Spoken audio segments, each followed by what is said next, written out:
So we've given it at least three perspectives or three focus areas. Number one, it is what is the mindset, the strategic mindset of parenting in the 21st century. Now, the second focus, we look at how do you set the stage as a parent to become successful in parenting? And then the final part is how do you program your child for success? So it is a pleasure, Brian, to be part of this session and to give my contribution. And I will encourage you all participate where it is necessary. And we just ride along. Great, Bob. So here we are, and we shall be having some time for interaction and questions and answer at the end of it. But in between, we shall be interacting. But as Bob has said, he did not even introduce himself as the way I wanted him to say who he is, because I'll miss out on some details. But I guess as you saw the poster, he's a high-level speaker, invited to many forums to speak, and he's a strategist by excellence, and he just does his thing with passion and bridal zeal and commitment. And I'm sure he's going to give his best so that together we may grow into the kind of parents that God deserves for us to be. So Bob, take it off from here. I will request, Brian, that you've disabled the screen sharing. Kindly enable it. Oh, sorry. Yeah, I had forgotten about that. All right, there. Okay, I'm going to share a PowerPoint.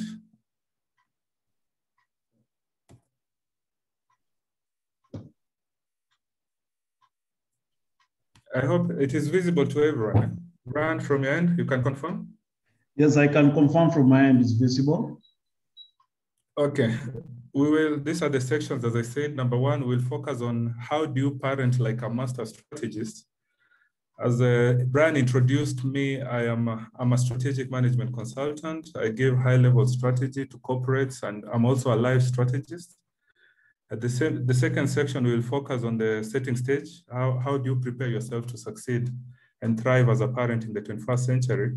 And then the third part will focus on how do you program your child for success. So these are the three outlines. Hopefully we'll be able to with the picture in front of your screen. I'll give probably a 5-minute story. There used to be two friends, that is John and James. They are residents of US by nationality. And during one of their summers, as they were still in campus, they decided to travel to Calcutta, India. And when they went and arrived to Calcutta, India, immediately after coming out of the airport, on the left side of your screen, that is the image that was visible in the environment. There was a lot of people sleeping on the street, on the sideline. That is homeless people. And there was two different reactions between the two. Immediately, John saw what was visible within the environment. His first reaction and instant reaction was to make a determination that they go back home because he felt threatened by what he was seeing from the environment, what was visible. And in the process of trying to convince John that they should leave and travel back, John was the one who was worried and wanted to travel back. James was just silent and was non-responsive for a period of time. And eventually, he agreed to travel back with John. Now, so after traveling and arriving back in US, they both went back to campus. And John proceeded with his master's, completed his education, went and got married, and started a family. In the process, he took some mortgage out on some property, paid loans. So his life was a normal life, I can put it in quotes. But upon arrival in US, James did something very different. He took about 2 to 3 months of conceptualization, and he came up with something, an idea, and he decided to travel back to India, the same place, which is Calcutta. So fast forward, while John was going through the normal life cycle of raising a family, trying to manage bills and everything, underemployment, James, on the other hand, became a billionaire. And this is based on the two pictures and the images that are in front of your screen. Now, maybe this is the first question I can ask to the audience. Between the two images, the one which is on the left and the one which is on the right, and I'll start with you, Brian. If you are John, or if you are James, where would you feel most comfortable to operate in?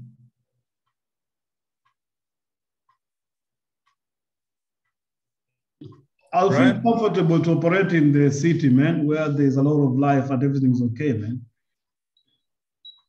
We can ask the same question to the audience, maybe 2-3 people. What is their perspective? Rita says in the city. Anyone else want to volunteer?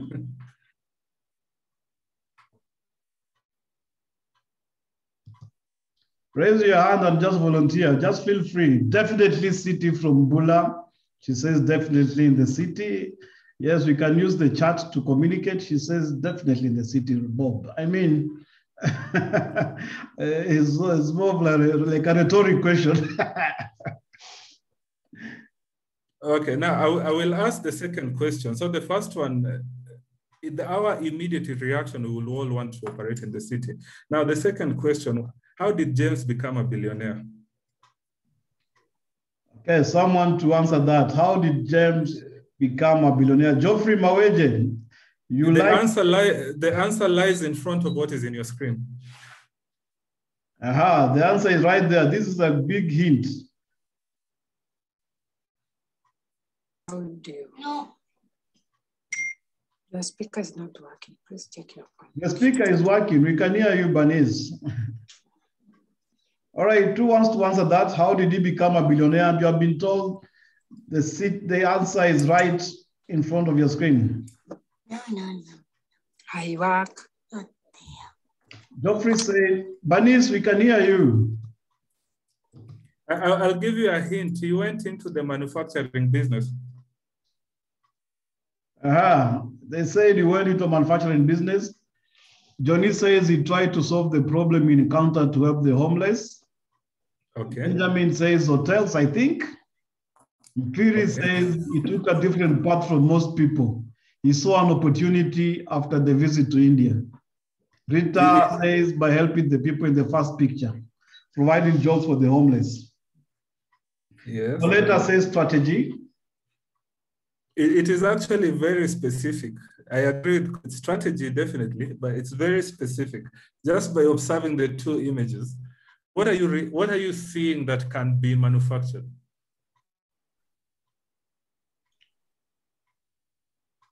Someone says shoes. Rita says clothes. Tony says shoes. Mfiri says he made shoes. Rita says clothes. Martha says shoes.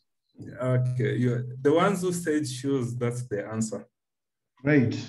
But now I take you back to the essence of the story. This, in strategy, the key concept which I'm trying to highlight from that story is the concept of perspective. There are two people who are looking at the same thing in the same environment, but they are drawing different conclusions. One person perceived Calcutta as a threat, and that one decided to go back to where he was comfortable, that is the city. But another person who came from the city, that is James, looked at the same environment, but his perspective was different. He saw something that was common amongst the people who are in his frame of reference. And number one, they were all struggling, but at the same time, he saw a problem. They were all lying without shoes. So what he decided to do is to go back, instead of operating within the conventional scope of going to education, studying, getting a good job, he decided to do his research. What is the population of India? It is in billions. And he saw in a city whereby there's a larger percentage of the population which is disenfranchised and marginalized. And he asked himself a very simple question. What if I was able to produce shoes that are below $1 and introduce them to that market? And this is based on a true story. And that's exactly what he did. He did his research. He raised some form of capital, created a prototype of the product, and introduced it in India. Fast forward, while John was still struggling in the traditional cycle of living, James, in a year or two, he had already become a billionaire. The whole essence of what I'm trying to show you is parenting also operates on the same premise. It's about perspective. If you are going to become a successful parent within the 21st century, the question is, what perspective are you holding as a parent first? And what perspective will it be inculcated and transferred to your child? Will it be a Jones or a James perspective? So the question down there is, what is strategy? A strategy, by simple definition, means it is a high-level plan that is designed to achieve one or more goals under conditions of uncertainty. There are three keywords. There's the word plan, there's the word goals, there's the word uncertainty. Now, if I replace the question, what is strategy, and I use the same answer in the same question, I replace it and I reframe it. What is parenting? According to me, parenting is a high-level plan by which you're trying to achieve one or more objective, which is to position your child to succeed in the future under conditions of uncertainty. Uncertainty means what? The world that we live in. So anytime you're trying to formulate a plan to achieve a goal at a future point of time under conditions of uncertainty, that is what we call a strategy. Now, one of the characteristics of a strategy, the most effective characteristic of a strategy, is based again on the same image.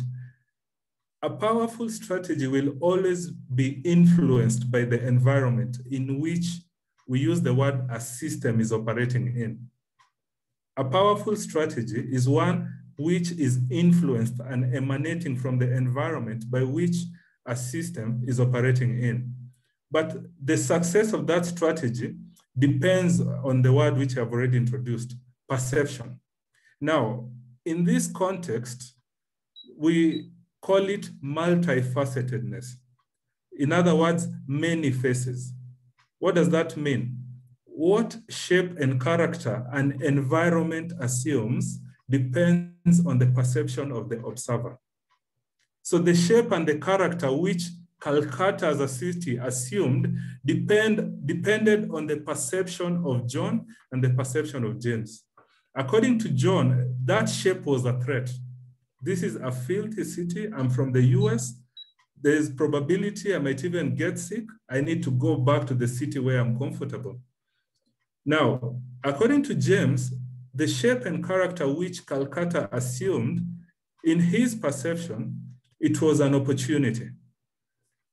Once he identified an opportunity, taking the definition of strategy, he went and formulated a high-level plan to achieve a goal based on the perception of what he saw, but under the conditions of uncertainty. So to understand simply what a strategy is, it's a plan that is influenced by the environment, and that plan is created to achieve a specific outcome, and usually under conditions of uncertainty. Now, to introduce even the concept of strategy further, a strategy can be also explained in the context of 5 things. Number one is a plan. It's in the present with the future in mind. And as a parent, there are continuous decisions that you need to make in the present, but the question is, how will they impact your child in the future? So every parent needs a plan. Number 2, a strategy is a ploy. The word ploy means what? It is a continuous maneuvering to outwit an enemy, a competitor, or an opponent. So in this case, anything that can impact your child negatively or anything that can impact the success of a child in the future is an enemy. So that whole process of continually and continuously trying to evaluate what are the factors that can limit or inhibit his success, and you're trying to indemnify the child by adjusting and readjusting, that is what we call plowing. A strategy is also what we call a perspective. It is the shape and the character, how you are interpreting the environment around you. And then a strategy is what we call a position. It is continuous juxtapose. You do not become rigid. So how is this important? I have given a concept, which is in your screen right now, just to explain how do you parent like a master strategist. Number one, as a parent, it is your responsibility to look at the environment, which is the world as it is right now. And the world is characterized by three things. Number one, it is globally competitive. It is one big global village. Number two, there's what we call liberalization of economies. And liberalization means what? Anyone can compete and enter into any space. No one is limited. If someone wanted to leave US and come and operate in our environment, it is open. So there's that liberalization of the economies, there's globalization, and there's the whole concept of digital transformation, which is everything is going digital. Technology is forming and shaping a fundamental component of everything that we are doing. Now, what does this bring? We call it the 3 C's. It brings the concept of complexity. Complexity means what? The world is changing rapidly. The moment you try or you think you figured it out, it shifts on you. Up until March 2020, we all thought we understood the world until COVID hit. Now, COVID made some industries become obsolete. So it means anytime you've connected multiple components or multiple systems through technology in a global environment, there are many variables that are operating at the same time. And each of these variables, anytime they come into collusion, they produce new set of influences.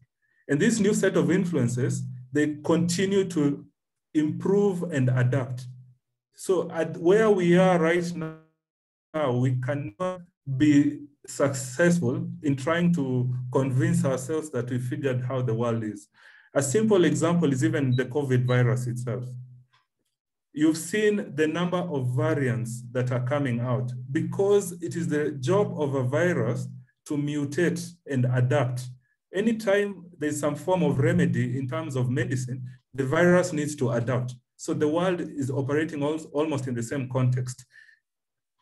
Everything is changing at a very rapid pace, and there are many multiple variables that are competing and creating new set of influences, which is triggering complexity. And at the same time, because the world is so digitally connected, competition has gone global. So what does that mean? When it comes to parenting, you have to take the factors of strategy into your parenting system. And that is why the concept is, how do you parent like a master strategist? A simple model I've put in front of you, we call it the evolution of strategy. But in this case, the evolution of parenting strategy. I will try to explain it very fast because of time. And this is what it means. As a parent, there's a specific aspiration or desire you have for your child. And that is what we call intended strategy. Intended from the word intention. We all start our journey with a specific predetermined hope and desire of a projected outcome in the future. So that is what we call intended strategy. This is the first strategy you create when you are trying to anticipate, when you're trying to position yourself for a particular outcome in the future. Now, intended strategy is created using set of, in other words, when you're creating an intended strategy, it is influenced by the environment and what is available, set of information that is visible. Now, using the information we have, I'll give you an example in terms of your financial status. You can look at how much, you can easily tell what is your net worth, what is your value in terms of monetary terms. That is the information that is available in front of you. Now, intended strategy, will put you on a path, which is the pink line in front of you. And we call that the deliberate strategy. Anytime you activate an intended strategy, it becomes deliberate. We call that a deliberate path, the pink line. But I take you back to what I've explained. The world is shifting at a very fast pace. So anytime you've created a strategy that is intended and it is influenced by what is visible from the environment, when the environment shifts, then that information can also shift and become obsolete. So what does that mean? An intended strategy, even before it is placed in, even before it is activated or implemented, can become obsolete. But how do you handle that process? In the process or in the journey of implementing an intended strategy and traveling on that pink line, it is your responsibility as a parent to continuously look at the environment, and you are studying the information that influenced your first strategy, which is the intended. If that information remains consistent, you stick to the path that is pink. But if that information, the environment shifts on you, it is your responsibility to take part of your original assumption that influenced the intended strategy that has been made obsolete, and you create what we call a discarded strategy. That means what? You drop the set of assumptions you had about the path which your child should be on. You drop those set of assumptions. But where you drop, it means there's a new set of information that has come in based on the evolution from the environment. And that is called what we call emerging strategy. Emerging strategy is the new strategy that is created to replenish the deliberate path and to replenish the intended strategy.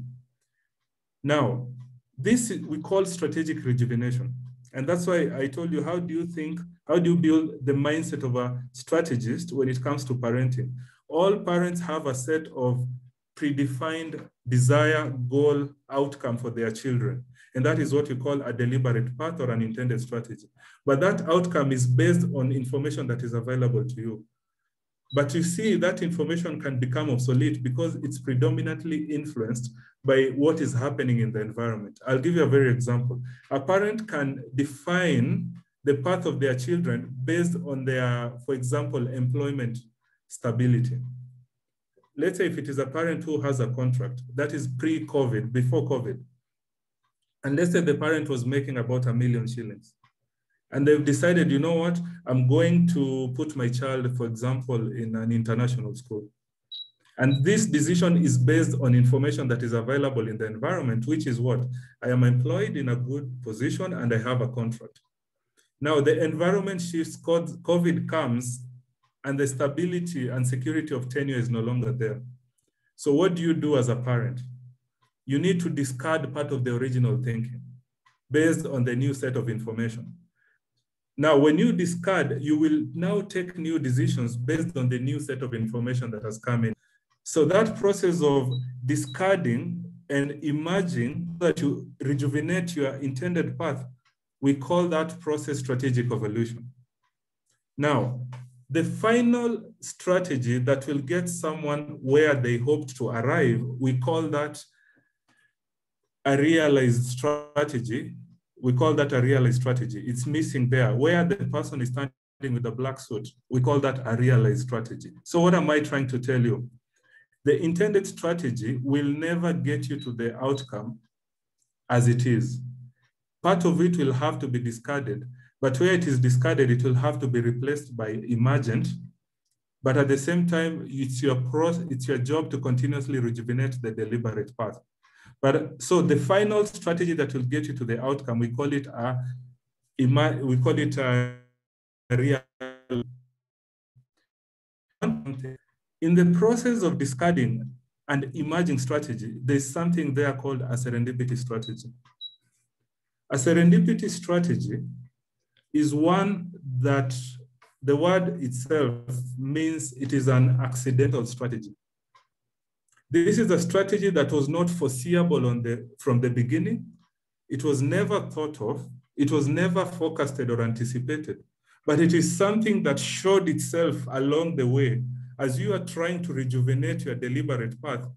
But the most important thing about a serendipity strategy is usually bigger and better than the original thought. So the question is, in your process of creating an intention, which is an intended strategy for your child, and placing that child on a deliberate path, are you discarding part of the original thinking based on new set of information?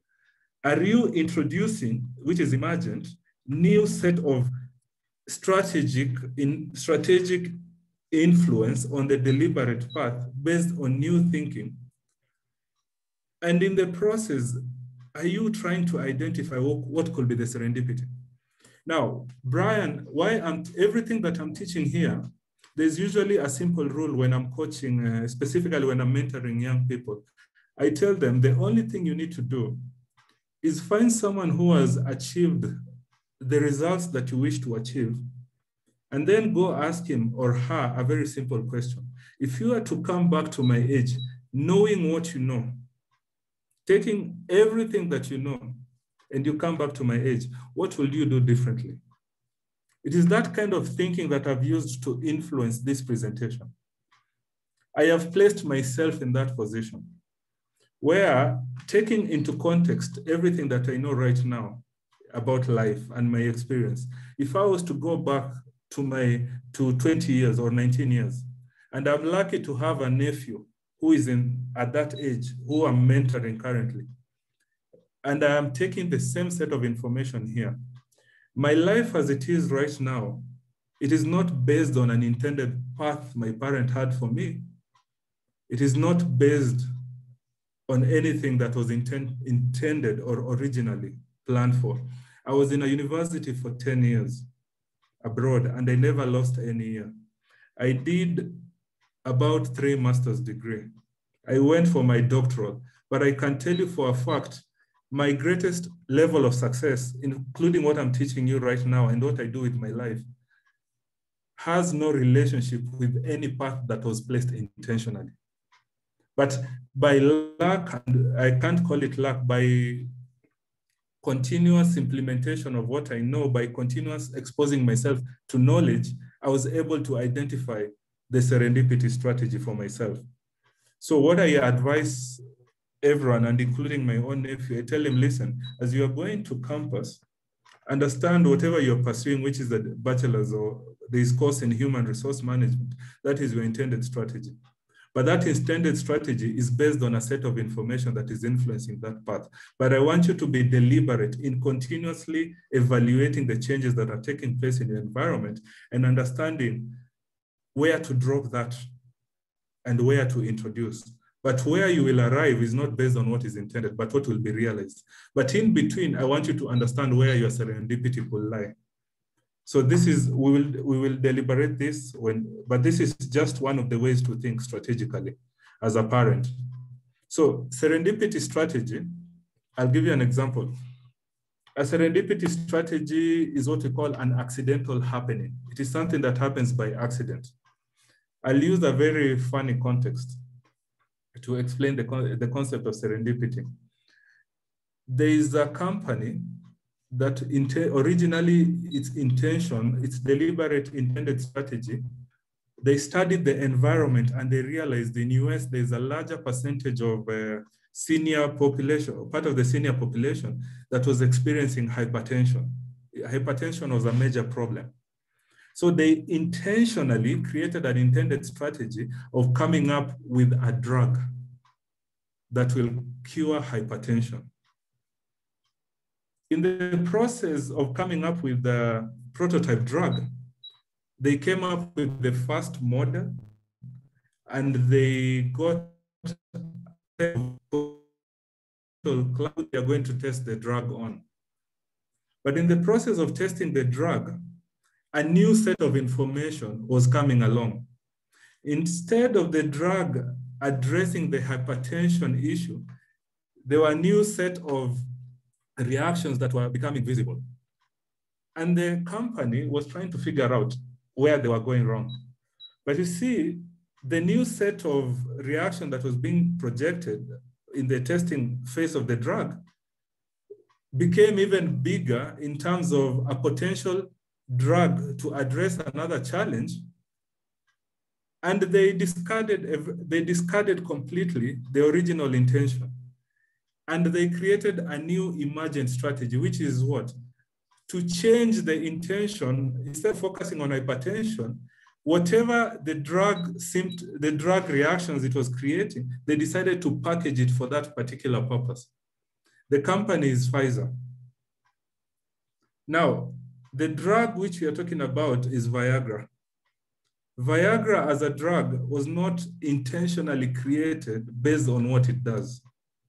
Viagra as a drug was discovered accidentally while trying to test a drug for hypertension. So Viagra came out of serendipity. When it was patented based on the impact it was creating, the company ended up having a bigger product than what was originally designed. So it is your parenting mindset that will influence where your child arrives in terms of realized strategy. But most of the challenge comes in when the parent is rigid in thinking and sticks to a particular deliberate path without being open enough to see if there's opportunity to discard and emerge, and if there's any underlying serendipity. So another simple model which you can use to evaluate your child strategically or to evaluate your parenting process strategically is what we call the palette. Now, this model is a bit complicated, but I will try to explain it in a few, quickly. The model is based on 3 factors. First of all, the underlying premise of this model is there is no one particular strategy that will overarch everything about your child or your parenting process. This model communicates that it is your job to continuously evaluate the interrelationship between yourself as a system, your child, and the environment, and try to figure out at what position do you lie based on what I will explain in front of you, and how to effectively adapt your strategy to match that particular position. So there are 3 variables that we use when it comes to evaluating the strategic mindset. Now, the first variable is the concept of malleability. Malleability is simply where you are asking yourself, whatever is happening around me, can I change it? Can I change it? Am I in a position to change it or not? That is what malleability means. The second variable is unpredictability. Unpredictability means, can I see it? Am I in a position to focus or anticipate it? Can I see it? And then the third variable is what we call harshness. What is the level of harshness that I'm experiencing? So why is this model relevant, and why is it applicable to parenting? Because the reality is this: your child in the future will land at either one of those positions that are in front of you. So there are 5 positions when it comes to strategic evaluation using this model. And these positions are dependent on your ability to influence the variables of predictability, which is how powerful, how strong are you in anticipating and looking at the environment and trying to focus the probable outcome. The second variable is malleability, which means what? How strong are you to try and influence or change the set of outcomes, or to try and shape the set of outcomes?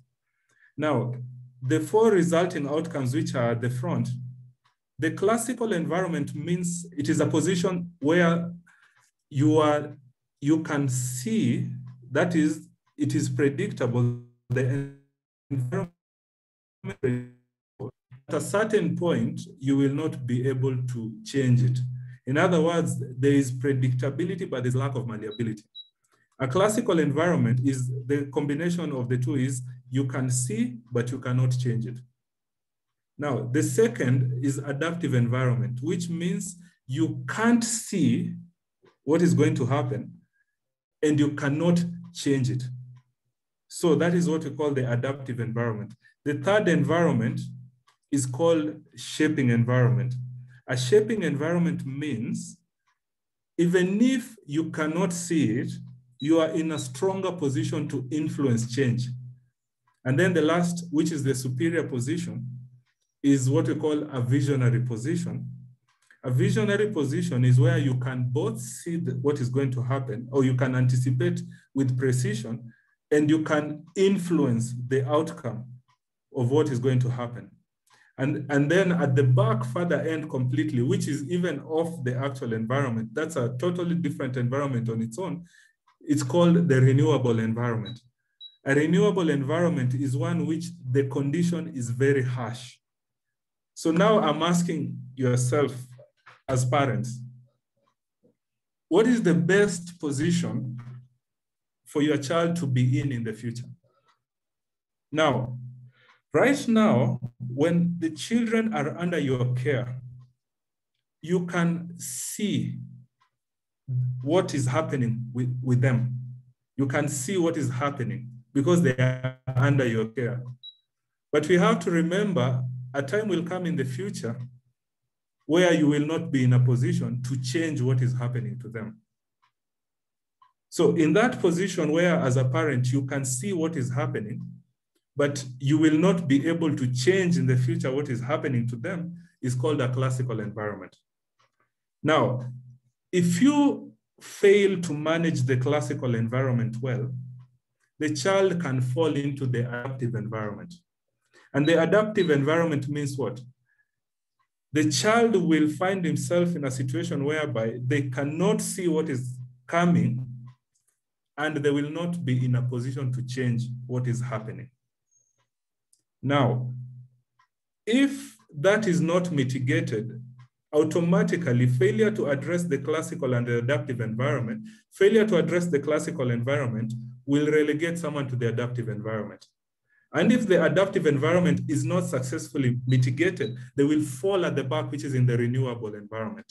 And the renewable environment means everything is harsh. And when you say everything is harsh, means what? It is beyond their control. They are at the mercy of circumstances that is happening around them. But you see, alternatively, there's another route. A classical environment is whereby the child is under your care because right now you're present in their lives and you can influence most of their decisions. If you manage the classical environment well, instead of the child being relegated to the adaptive environment, they will jump into the shaping environment. And in the shaping environment means what? You cannot see what is going to happen you cannot see what is going to happen in the future, but you are doing everything as a parent to position your child to have the right tools to change and face anything that comes their way. In other words, you are giving them the tools to build resilience. What is resilience? Resilience is the art of being in a position whereby even if you fall, you can rise and address what is happening. So the shaping environment is whereby I might not be able to see what is going to happen, but I'm positioning him and I'm strengthening him and I'm giving him all the tools he needs so that he can shape and he can adapt even when I'm not there, when you're not there. And the last environment, which we call it visionary, when the child has been empowered at the shaping phase, they will fall into the visionary phase. The visionary phase means what? They are in a position to focus and anticipate what is going to happen on their own. And at the same time, they are malleable enough to change and address and build themselves to adapt to anything that comes their way.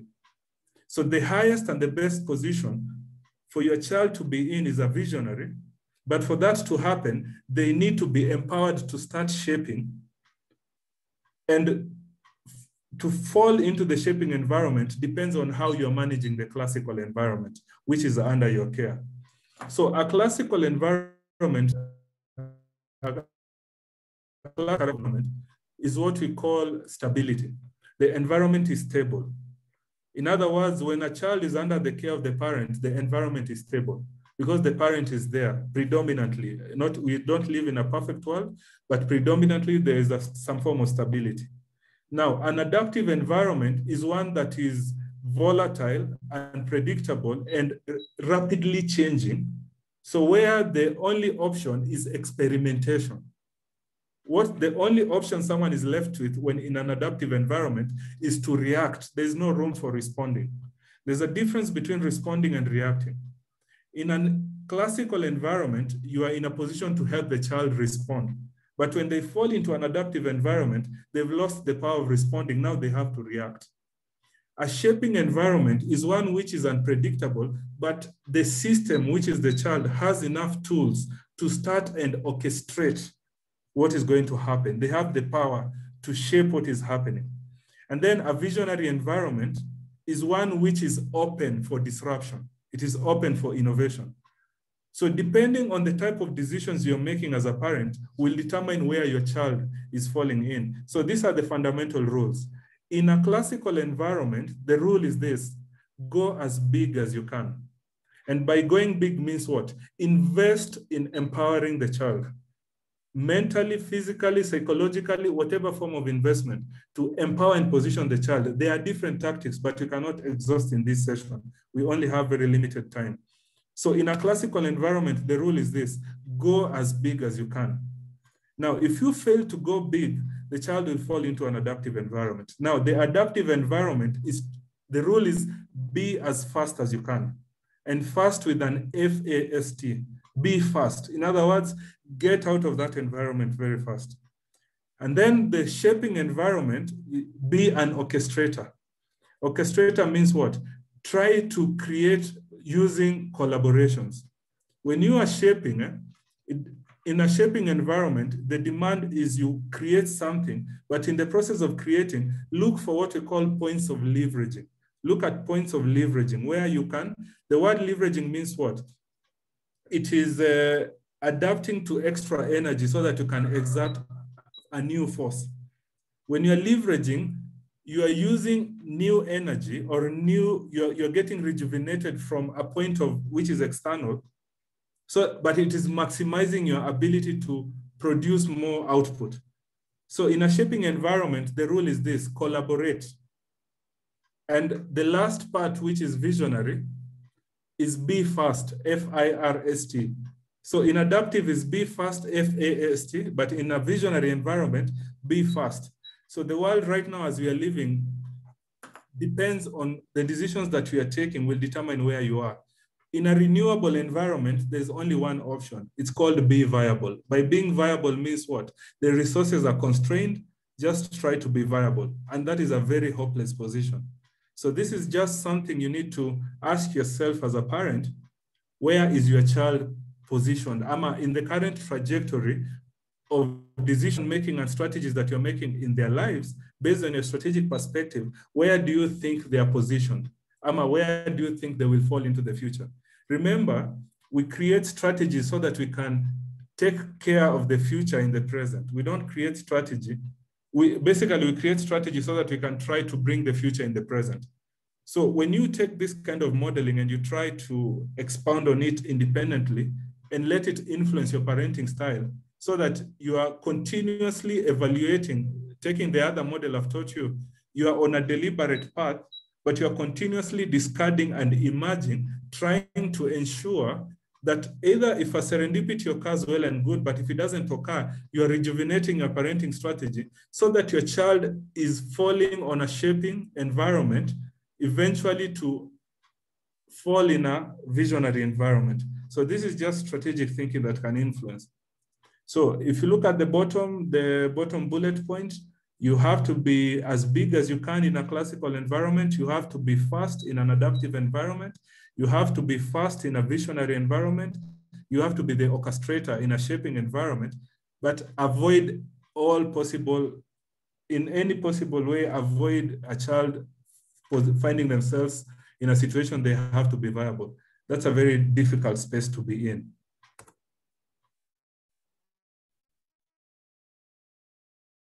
So the final model I'll introduce before I hand it to Brian for questions and maybe point of conversations and discussions. There's what we call, as a parent, you also need to understand what we call systems thinking. for you to become a 21st century parent, you need to understand the concept of systems thinking. Anything that has different parts that are combined to function as a single thing is called a system. When you take many variables and you combine them and they become one thing, it's a system, including human beings. If you look at yourself, you are what we call a primary system. A primary system is the one that all the parts have already been integrated. When it comes to systems thinking, every primary system is made up of components. So in systems thinking is the type of thinking whereby it's a perspective you are using to try and understand the primary system in taking into context the parts that are shaping it. Now, the rule is this, which when I'm coaching even some parents and I'm coaching my clients, I tell them is this. The rule about systems, every result and reality that a system is experiencing will always be dependent on the conditioning of the system from within. So whatever the system is experiencing on the outside is dependent on how the system is conditioned from within. Now, all of us here, we are all adults. Now, by the time we hit 35 years of age, we are a product of systems that have been conditioned within us during the period of our lives. Now, from the age of 0 to the age of 7, there's a rule which states that the child is coded genetically, but they are programmed environmentally. So the children will carry the genetic coding of the parent. That is DNA and everything. But now the type of adult the child becomes will depend on the type of environmental programming the child was inculcated in during their process of growth. Now, between the age of 0 to 7, the child is a hardware without a software. What does that mean? We are born as a hardware, but by the nature of being human, we are not born with logic to evaluate which type of software is being programmed within us or which type of software is being downloaded. So how does the child get the first set of programs or softwares? Between the age of 0 to 7, the child gets the program in 2 ways. Experience, that is a set of circumstances or activities which are taking place around the child that triggers the highest level of emotions in them. That is the first set of programming from experientially. And from that experience, it creates some form of cognitive bias or cognitive thinking. Now, the second set of programming, which is the most powerful between the age of 0 to 7, is observation. Whatever the child is exposed to on a continuous and repetitive basis, they automatically absorb it. So between the age of 0 to 7, there is that involuntary absorption and programming that takes place that the child cannot even influence or make a determination or try to differentiate what is right, what is wrong. It simply comes in by the nature. I usually use a very simple concept. We are a sponge in water, we absorb. Now, after the age of 0 to 7 is where logic starts kicking in. And that is where the child can start getting other forms of programming, which is verbal programming, instructions from the parent, instructions from the peers, instructions from the teachers. That is the second set of programming. But what does this programming do? This programming shapes and forms our personality. And our personality simply means how we think, how we act, and how we feel as adults is equivalent to the type of programming that we've gone through from the time we were born. Now, the world where we are living in, part of the main factor that influences our success is who we are. Now, our personality also shapes what we call our frame of reference about life, the model we have and how we view life. So this will address, if we have time, at the third section of this session. But in this case, I want to show you a child is a system that is born without a software and then adopts the software. So when you look at a primary system and you look at the results and the realities that are coming out from that system, will tell you the conditioning of the programming process, which I've just explained, that the child went through. So one of the simplest models you can use is what we call the Iceberg model of systems. Now, part of systems thinking is what? Diving deep. Looking at whatever observation is available, you learn how to dive deep to influence the hidden part.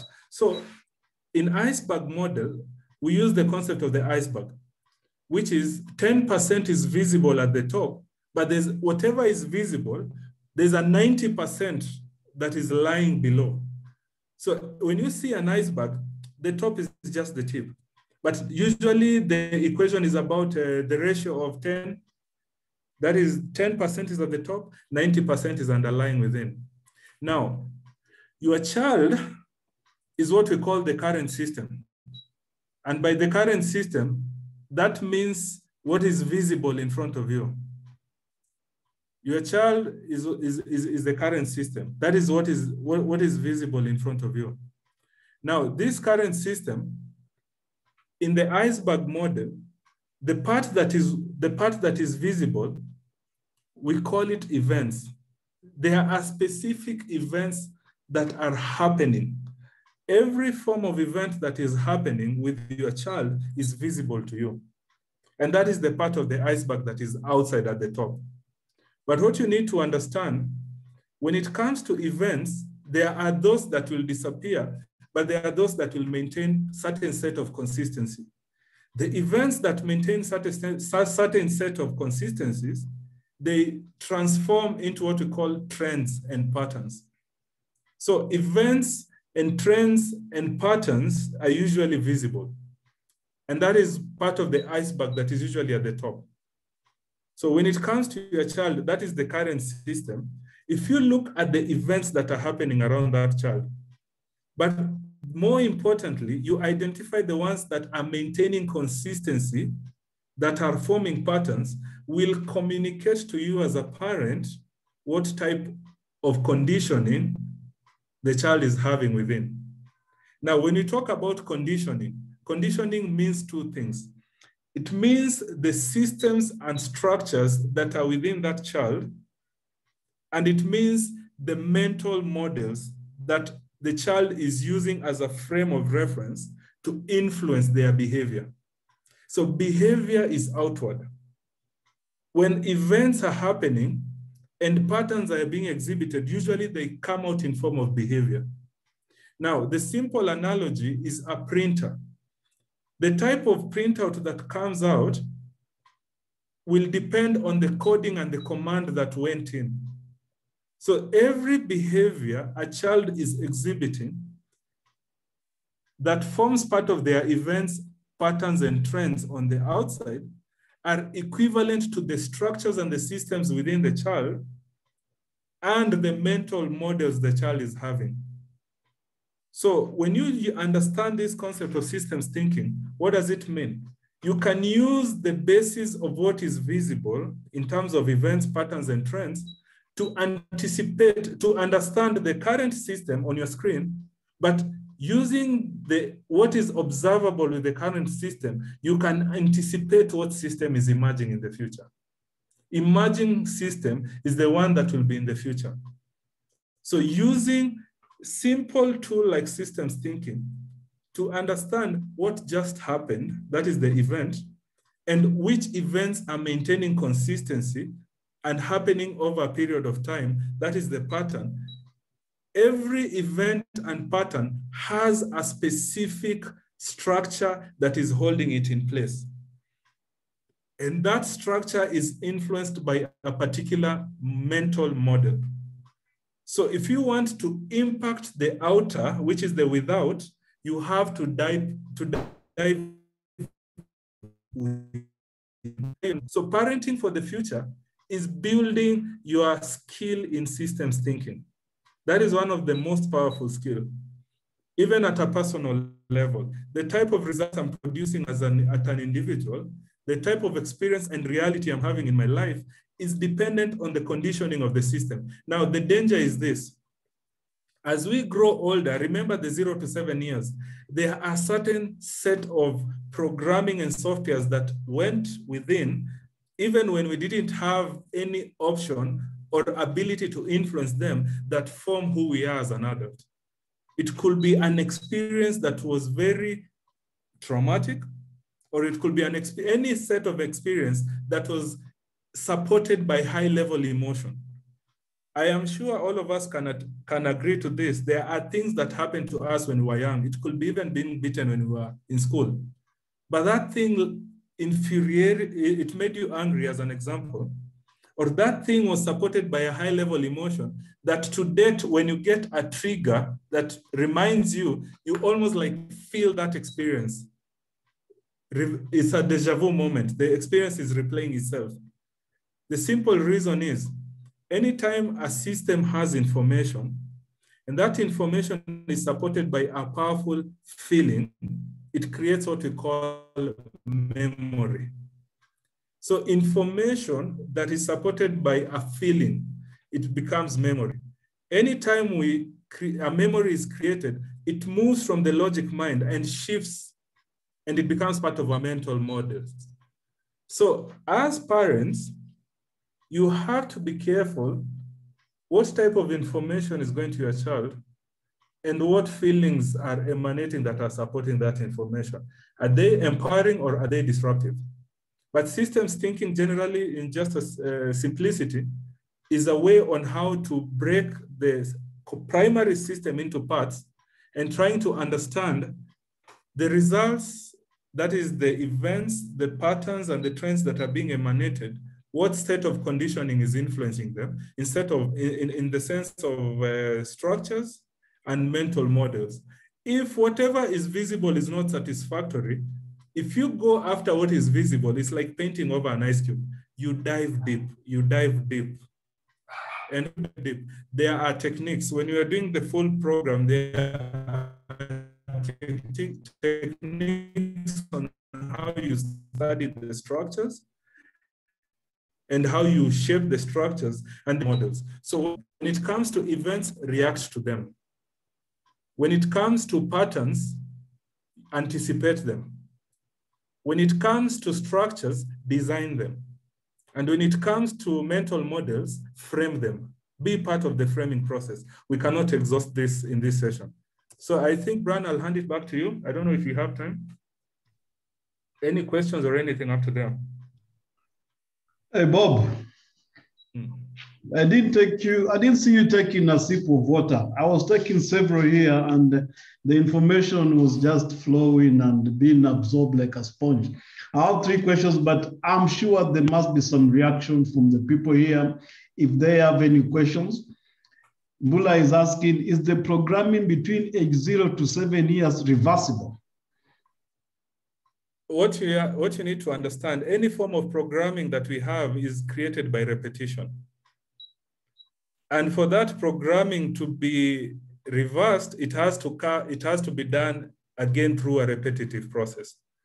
Now, the type of programming that we have usually shapes our habits. They usually form part of our habits. And there's a rule of habits. You cannot remove a habit, but you can replace a habit by creating a new habit that is superior to take over where the old habit was. So the process can be reversed through repetition. The process can also be reversed by what we are doing right now.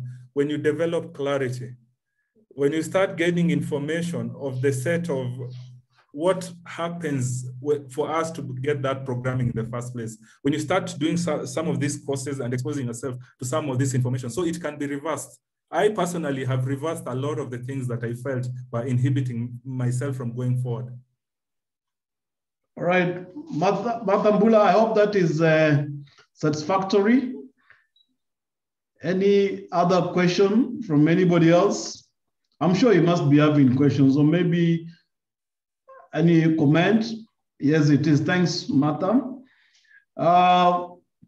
Msenze Charity, all the way from Uganda, she's saying, please clarify the programming of teenagers and how can we reverse it? As I said, the programming starts at the age of 0 to 7, which is by default. It's like placing a sponge next to water. And at that stage, whatever the child is experiencing that triggers high-level emotion in them becomes automated in them in form of memory. That is an information which was supported by a feeling. Now, after the age of 7, the child now activates what we call the conscious mind. The conscious mind kicks in. You see, when the child is born, usually the child is operating from a subconscious level. And what does that mean? The mind is responsible to just keeping them alive. And that is why there's a subconscious part of us, which is responsible to make sure that our heart beats, the blood is flowing, all these biological processes are happening, but we do not even realize them happening. Our cells are dying and they're being reproduced. That's the subconscious part of us. But you see, if you take a child as an example, and you throw a snake in the crib and it's a toddler, Brian, will the child run away? No way. My own brother was once found playing with a snake and I was the first one to take off. I didn't go to rescue the kid. I mean, he wouldn't run away. But you take the same child at the age of 10 or 11 and you throw a snake next to them, will they run away? Of course. Fast, F-A-S-T. What is the distinction between the two? The distinction between the two, toddler phase, the child did not have a logic mind. Whatever was exposed to the child became acceptable. Mm-hmm. But as the child are growing older, whatever is being exposed to them starts shaping their mindset. Now, their mindset also, you see, the mindset is how the settled way of thinking that we have within us. So when it comes to teenagers, after the first initial programming, which is based on observation by what is exposed to on a repetitive basis, and what is based on experiences which are triggering high level of feelings and emotions in them, once they hit after the age of 7, the child now activates the logic mind. Now that is where the child starts taking instruction.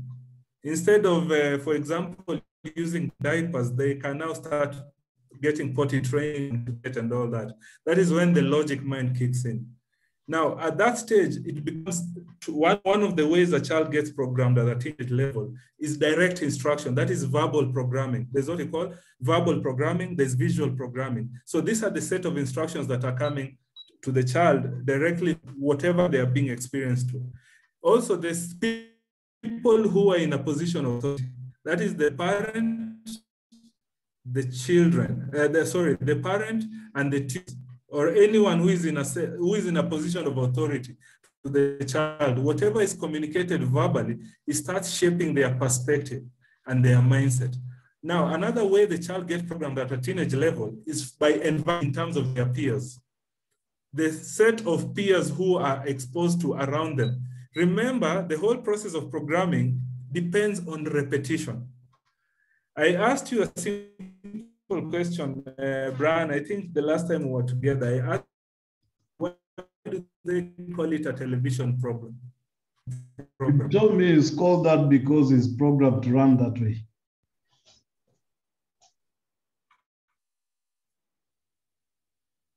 You see, the word program, it is something that becomes inculcated and integrated within a system based on continuous repetition and exposure. I gave you a very simple scenario. Most of the, if I was to use a very hilarious scenario, most of us men do not like soap operas. So you're coming into the house in the evening, yet we have our other halves, the people you're in relationship with most of the time. If you have someone around you who loves those soap operas or Nigerian movies, I'm just using this in a context. I'm not biased in any form. And then the first time, Brian, you come into the house, but every time you're coming into the house, there's someone watching that program. You don't want to watch it, but by default, you happen to be within the same vicinity. If there's volume, your brain will pick one or two of the actors. True or false, Brian? True. And within repetitive exposure, you coming in at the same time, your brain will also start picking the plot here and there. After a period of time, you might find yourself coming in early so that you can follow up. Because that happened by, now you're the one asking what happened? What happened? Was that person killed? Did this happen? You see, that happens by default. So it is based on verbal exposure in terms of what you heard. It is based on visual exposure in terms of what is in front of you, what you're seeing, and it is based on experiential exposure in terms of things that are triggering high level of feelings and emotions within you based on a set of information that is coming in. So a teenager is activated not only from the subconscious level, but the conscious now kicks in. They become highly hypersensitive to anything they hear, anything they see, and anyone they surround themselves with at their level on a repetitive basis. Keyword is repetition. All right, Bob, that I think is good enough. I think Charity is happy. She's asking, how can we join the program? But before then, there's Firi who is asking, any views about exposing kids between the age of 0 to 18 to cell phones and TV? What's your opinion about that? Now, I will explain something about that. You have to be very careful about the whole concept of repetition. Anything that is exposed to a system. Now, I'll go back to the concept system. We all agree and have to accept, first of all, fundamentally, we are systems. One of the rules about a system is it does not exist in a vacuum. A system must exist within an environment. Now, environment means what? It is the surrounding, the conditions, and the events in which this child is exposed to. It is the surroundings, meaning the physical objects. It is the set of events that are taking place around the child, and the general condition, the climate, how it triggers their feelings and that they're exposed to. That is the first rule of a system. It must be within an environment. But now the most important rule to answer that, a system assimilates to its environment. In other words, a system automatically, within the environment it is exposed to on a repetitive basis, it positions itself to become one with that environment. And that is why you find someone who was born, for example, in Africa, then they go and live in Europe for like 25 years. And when they come back, they have an accent. That accent is based on programming and assimilation of the system based on repetitive exposure to its environment. So why is this important? The concept of assimilation is this. Whatever your child is exposed to on a repetitive basis, they assimilate. Now, why does the system assimilate? The system assimilates because it wants to automate as many functions as possible within itself so that it can use predominantly majority of its energy focusing on what is the most important role of a system, which is to keep you alive, survival. You see, there is that concept of evolution. During the time when man was living without all this technology, homes and everything, when they were still living in the cave, the whole understanding is the brain had one function, which is called the reptilian function. The function of brain was one, to keep man alive, survival.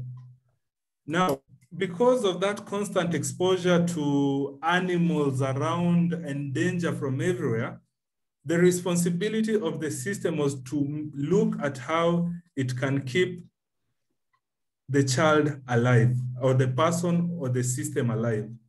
But as we evolved and became comfortable, that part of us which is meant to, part of us cognitively, the whole fundamental function of keeping us alive did not evolve.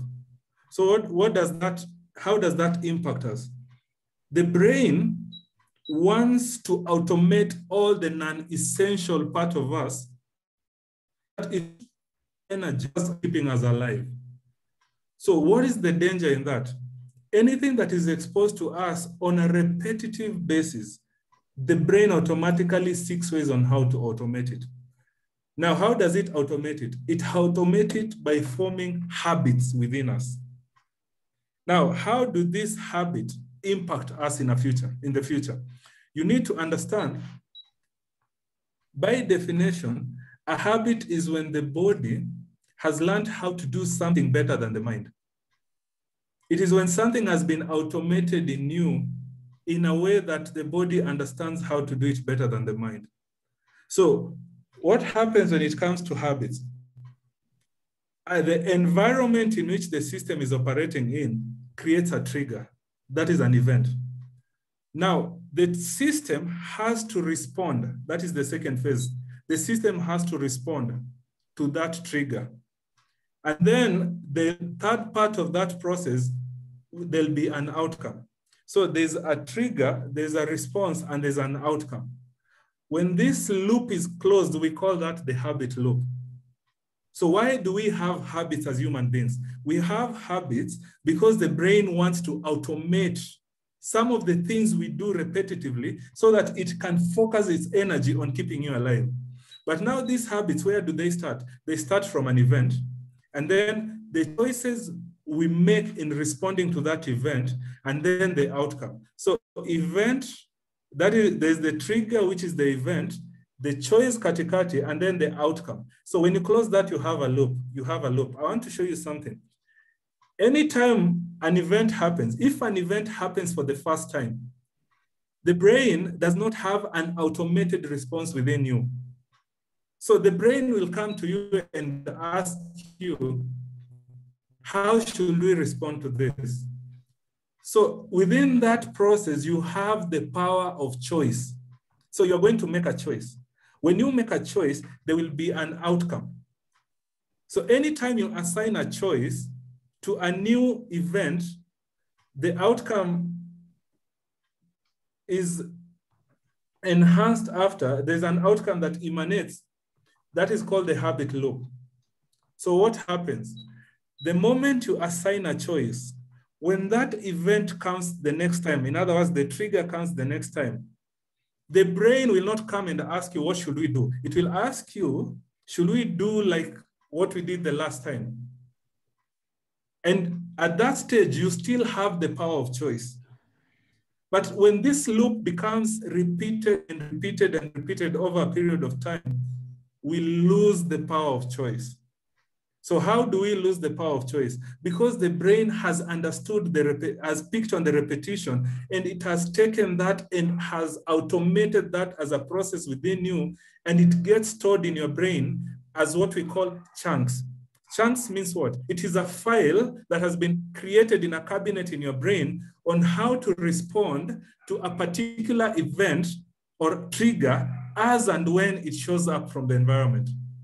So when that happens, when chunks are already in place, when the event or the trigger comes from the environment, the brain does not ask you, what do you do? It goes automatically and picks the automated stored behavior, which is in form of a habit.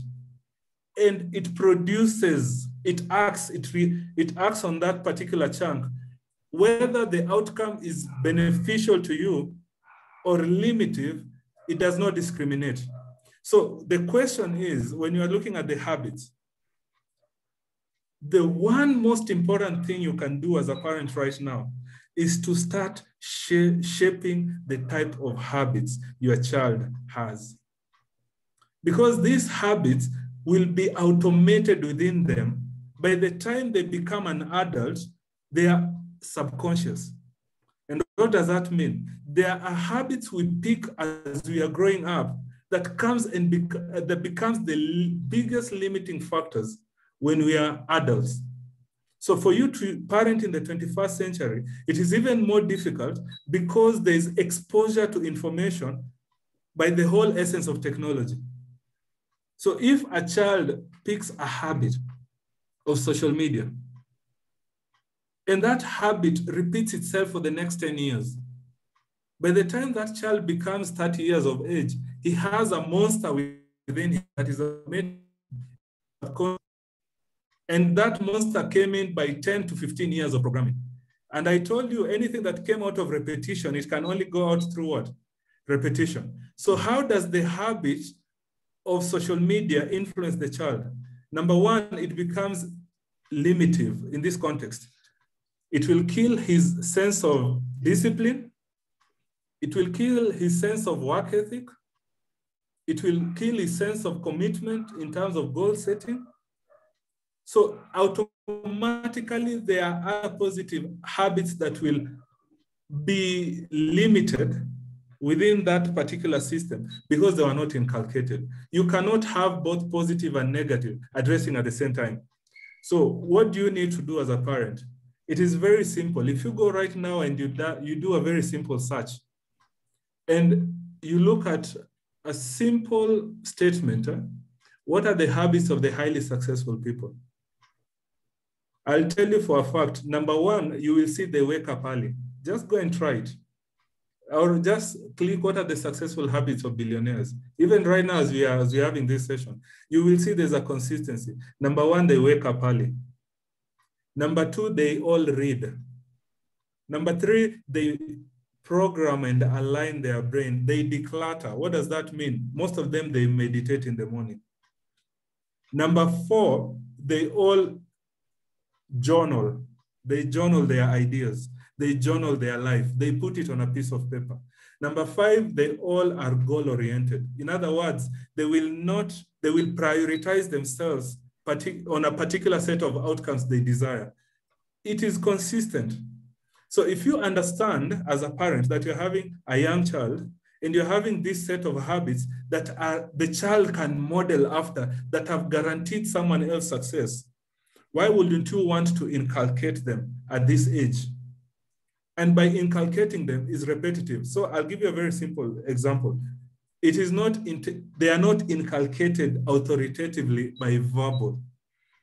Majority, the child becomes who they were exposed to. So who is the child exposed to for a long period of time? It is the parent and it is the teacher.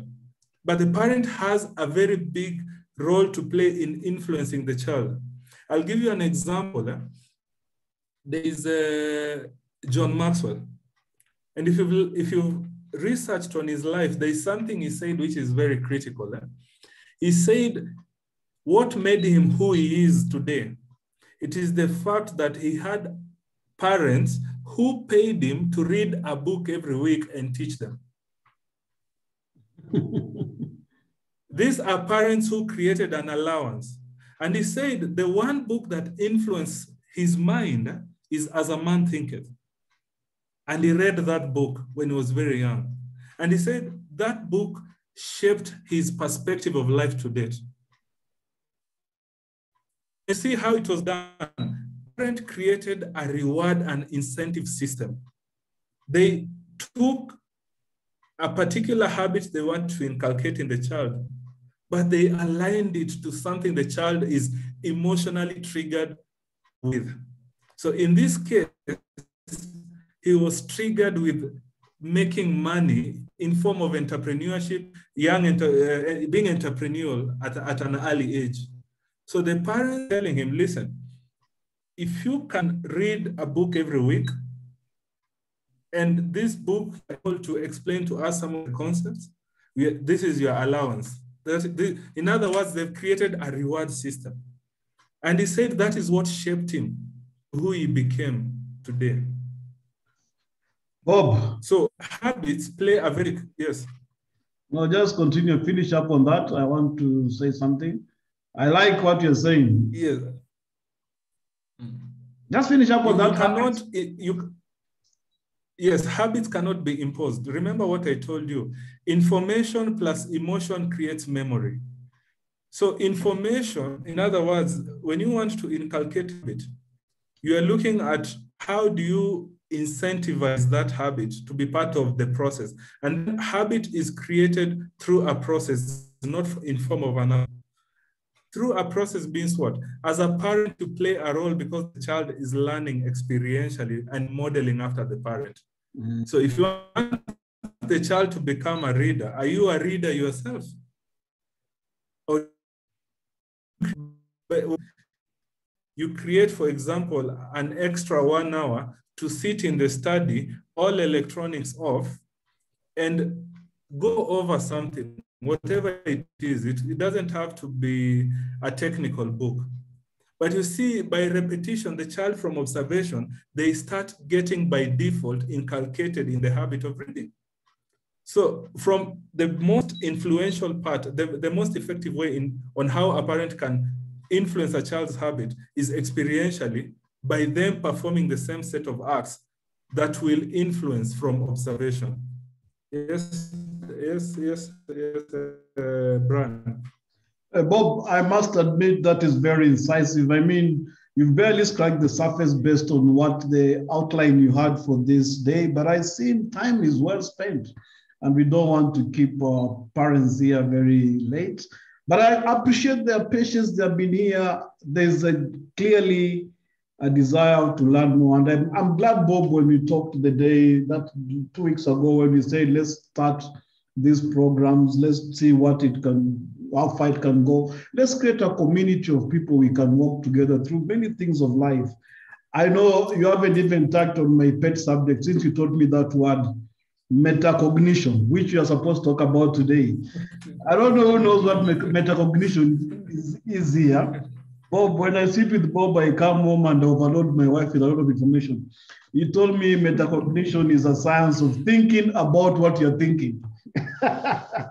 Thinking about what you're thinking. It's something we're supposed to talk about. Bob was going to ask you, what is the mindset of a strategist as a parent and what role does a parent play? I was going to ask you, how do you set the stage for successful parenting? I was going to ask you, what is the concept of programming in parenting? But then time is well spent. I don't want to keep our very patient parents for long. By a show of hands, how many would like us to be having this series? We are planning, we said, let's launch it today and see how it goes. You can raise your hand by show of hands so that we get a clearer picture. Great, Bob, everybody, I can see that hand, yes. There are those who want, maybe others are looking for how to raise the hand. Very good. So we shall be doing this. We shall get back to the drawing board with Bob. Bob runs a very, I don't know what to say. He runs many things. We partnered with Bob because of chess. And I told him we need to empower our chess parents through talking about their children, because the moment we have these children, the kind of habit we expose them repetitively through chess, we want them to have it in their mind. Then Bob told me we can co-create a curriculum, even talk about parenting, even talk about so many things that it blew my mind. And thank you, Bob, for being so receptive to this idea. Maybe you want to tell your parents briefly as we wrap up about the program that we plan to be running. Yeah, actually this one, we created it as the 21st Century Parenting, and the program has 5 sections. There's the one which is parenting like a master strategist. The second section is programming the child for success.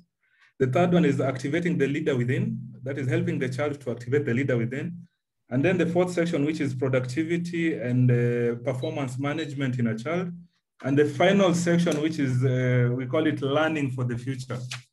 Now, everything that we've discussed, we've just been scratching the surface, but it forms part of the program. For example, there's a whole section on habits. There's a whole section on mindset. There's a whole section on systems thinking. There's a whole section on strategy. Now we'll dive deep, not just from a descriptive perspective, but we look at how can we help, how can we prescribe it in a way that a parent can implement. So this is a novel program. We've created it based on, personally, I have a passion for what we call lifelong learning. And this is part of the skills of the future. There are those things that are not traditionally inculcated within the education system and frameworks that we've gone through, but now they form part of the world that we live in. So a modern parent must develop all this capacity. And the way the program is structured, it is not, remember there are 2 stakeholders here. There's the parent and then there's the child. So the program, like the way we are discussing it right now, is from the parent perspective. So the role of the parent is to not only gain the information, but the skill on how to implement that information. The primary responsibility of the parent on this information is to reinforce the knowledge to the child. But at the same time, the program is customized to the Now, what the child, all these are taught from a child's perspective, but at the same time, so the child is getting the skill and applying, the parent is reinforcing that skill. So this is a program that is coming into the market, and it has different forms. Like we are planning on having both what we call blended learning model, which is asynchronized learning for parents who cannot attend in person. But at the same time, we have a live class which we are going to hold, I think, Brian, at Imara or Sereni? At Imara or Sereni, yeah. Yes, we are having a one-day full workshop, but at the same time, we are having the supportive process on how to implement. But within that workshop, we'll also activate the virtual option for those who are not there physically. So you will share with them the details once we finish after everything. Thank you, Bob. I can't thank you enough. Well done. Congratulations. Hats off to you, Bob.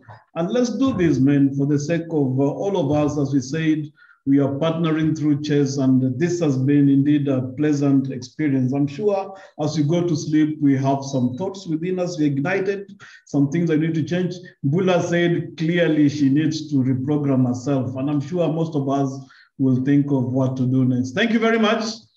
Unless there's any pressing thing that we need to say, I want to call this meeting to an end, and you can leave at your own pleasure. Thank you.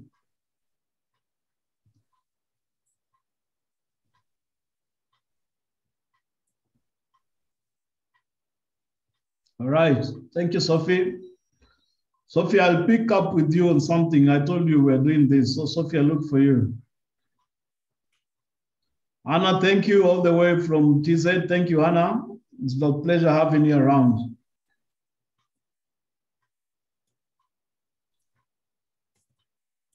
Thanks, everyone. Thank you, Benjamin, for your kind thoughts. Thank you, Johnny. Thanks, Anthony. We shall break it down.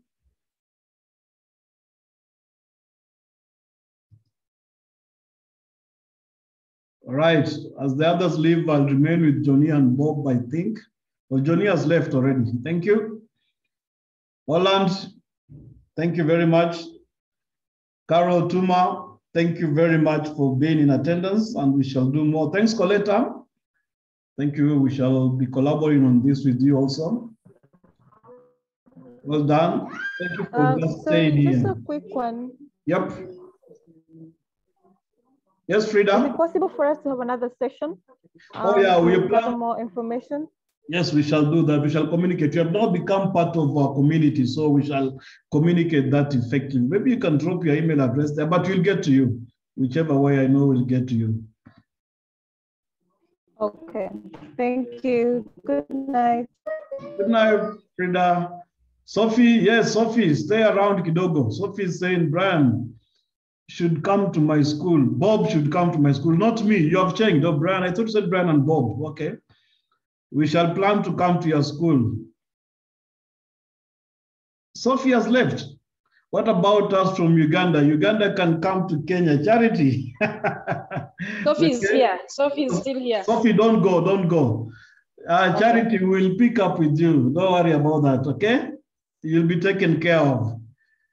All right, Charity, we'll take care of you. Okay, Carol, Tuma, you can leave at your own pleasure, not a pressure now. We want to wrap it up. I want to have a word with Bob and Sophie. Holland, have a good night. How is Gashi, Holland? Okay.